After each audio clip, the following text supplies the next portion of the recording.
آگے بڑھیں گے اور خبر شامل کر لیں گے ظہیر علی شاہ کی رپورٹ کے مطابق، جہاں پر مسلم لیگ نون کی ایم پی اے صوبیہ ایم بی نیوز کے ساتھ خصوصی گفتگو کر رہی ہیں۔ ایجوکیشن ٹیکس کے حوالے سے ظہیر علی شاہ رپورٹ پیش کریں گے۔ آج صوبیہ شاہد نے بہت بڑی دھواندار خطاب کیا۔ صوبیہ اپوزیشن والوں کا اور حکومت کے ساتھ طلب طلبی ہوئی، لیکن گرمی نظر آ۔ آج ہم صوبیہ شاہد کے ساتھ موجود ہیں۔ کل جو ٹیکس کے حوالے سے، شادی کے حوالے سے انہوں نے ٹیکس لگایا تھا، میڈم کل آپ کی ایک ویڈیو بھی وائرل ہو گیا تھا، بڑا دھواندار خطاب کیا تھا، آج ان کا منہ بھی آپ کی طرف نظر نہیں آیا، یہ کیا وجوہات ہے؟ السلام علیکم۔ السلام علیکم جی، بالکل کل ان لوگوں نے فائنانس بل پاس کر لیا ہے کے پی گورنمنٹ نے، جس میں ان لوگوں نے اسکولوں کے اوپر ٹیکس لگا دیا ہے۔ پرائمری اسکولوں کے اوپر 40,000 اور اس طرح مڈل اسکول پہ 50 اور ہائی اسکول پہ 1 لاکھ۔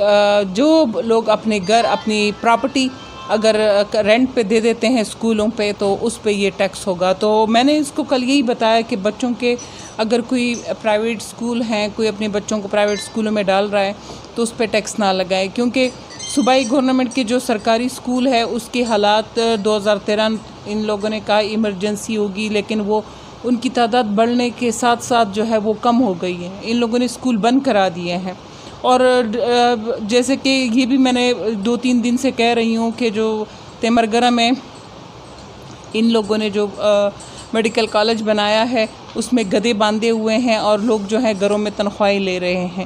تو ان ساری چیزوں کو ان کو نشاندہی کر رہی ہوں، لیکن اس کے اوپر ان لوگوں نے اسکولوں کے اوپر بھی ٹیکس لگا دیا ہے۔ شادی ہالوں کے غریبوں کے جو 100 لوگ بھی جمع ہو کسی جگہ پہ، آپ کو پتہ ہے پشاور میں ایسی بہت سی جگہ ہیں جہاں 15,000 پر شادی ہال ہے، جس میں سے 100-200 بندے اکٹھے ہو کے شادی کرا سکتے ہیں، لیکن ان لوگوں نے اس کے اوپر بھی 10,000 کا ٹیکس لگا دیا ہے۔ تو آپ دیکھیں کہ اب غریب لوگ بھی ہے، اگر اس کا بھی پیسے دیں گے تو ساتھ ساتھ میں یہ ٹیکس کے پیسے بھی غریب کی جیب سے جائیں گے۔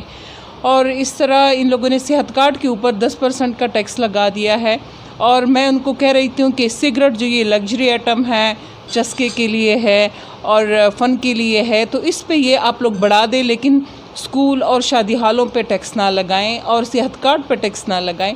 اور جیسے کہ اب لائر فورم نے جتنے تعداد میں وکیلوں نے، جب پی ٹی آئی بالکل ختم ہو چکی تھی، اس کے سارے رہنما جو ہے بھاگ چکے تھے، اور ان کے اگر کسی نے پی ٹی آئی کو دوبارہ زندہ کیا، اگر یہ حکومت کسی وجہ سے ہے تو یہ وکیلوں کی وجہ سے ہے۔ ان لوگوں نے وکیلوں کے کیسوں پر بھی 500 روپے کا ٹیکس ہر کیس پہ جو اگر وہ کرتے ہیں، تو خیبر پختونخوا سیل ٹیکس اس پہ 500 روپے لگا دیا ہے۔ میڈم آخری سوال آپ سے یہ پوچھنا چاہتا ہوں، کیا کل جو باتوں کہ آج ان کی باتوں میں کوئی اثر پڑا ہے کیا نہیں؟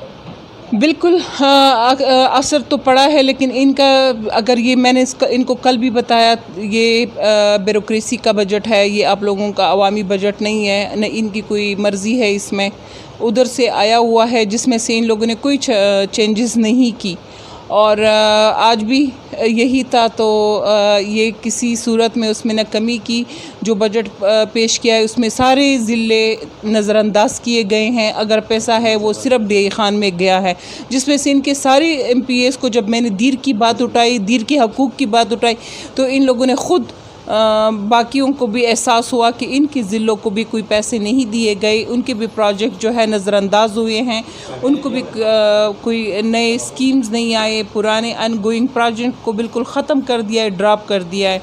تو اس وجہ سے سارے ایم پی ایز اٹھے ہوئے ہیں، اور احتجاجاً سی ایم کے پاس ہی کل بھی گئے تھے، آج بھی گئے ہیں، کہ ان کے اسکیموں کو اور ان کے مطلب ان کی اسکیموں کو جو ہے وہ فنڈ دیے جائے، اور ان کو ترقی کاموں کے ان کے ضلعوں کو نہ نکالے۔ میڈم کیا دیکھیں گے، یہ منظور ہو جائیں گی یا نہیں؟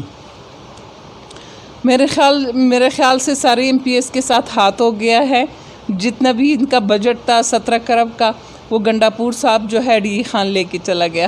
بہت شکریہ میڈم صوبیہ نے بہت ایکٹیو باتیں کی کہ گنڈا پور کے بارے میں تنقید کی کہ جو فن ہے وہ اپنی عثمان خان میں لے کے جا رہا ہے۔ کیمرہ مین آصف کے ساتھ ظہیر شاہ، ایم بی نیوز، پشاور۔